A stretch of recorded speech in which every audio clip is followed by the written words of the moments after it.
J'appelle maintenant M. Léonard sur la formation des acteurs de terrain suite à l'adoption du référentiel des compétences initiales. Merci, Monsieur le Président, Madame la Ministre. Dans le cadre du futur tronc commun, notre pacte pour l'enseignement d'excellence prévoit une consolidation au niveau du maternel et notamment par rapport à la réalisation d'un référentiel de compétences initiales. Alors, référentiel de compétences initiales qui a été approuvé en première lecture au niveau du gouvernement le 9 octobre, si je ne me trompe. Et ainsi, c'est les savoirs, les savoir-faire et les compétences visées tentent à soumettre à l'enfant le moins vite possible, je vais dire, les apprentissages formels. Et donc l'enfant est vu dans sa globalité, les apprentissages sont vus dans leur globalité afin d'amener l'enfant vers, d'une manière harmonieuse en tout cas, vers l'enseignement primaire. Alors, la mise en œuvre de ces référentiels sont prévus pour 2020 et inévitablement, il va falloir former nos enseignants à ces référentiels pour qu'ils puissent les intégrer.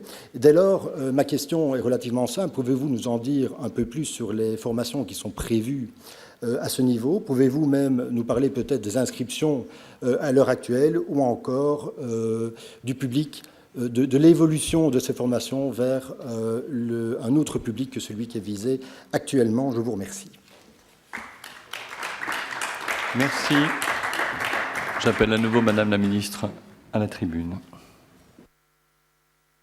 Merci, Monsieur le Président. Chers collègues, Monsieur le député, merci pour votre question.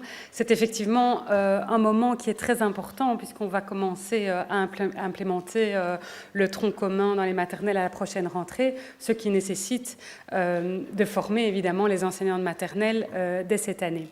Donc c'est une formation interréseau qui est organisée par l'IFC et qui se déroule en 3 phases. La première phase est une phase en e-learning, c'est un module de formation de 3 heures qui a commencé le 1er octobre et qui doit être suivi par les enseignants dans les 45 jours qui précèdent la deuxième phase, qui est une phase, elle, en présentiel. Ce sont des groupes de 25 à 30 enseignants qui sont organisés par zone géographique et qui, elle, aura lieu entre novembre maintenant 2019 et juin 2020. Et puis la troisième phase est de nouveau une phase en e-learning, de nouveau un module de formation de 3 heures qui se déroulera, elle, pour le dernier groupe, jusque septembre 2020. C'est évidemment un très gros morceau.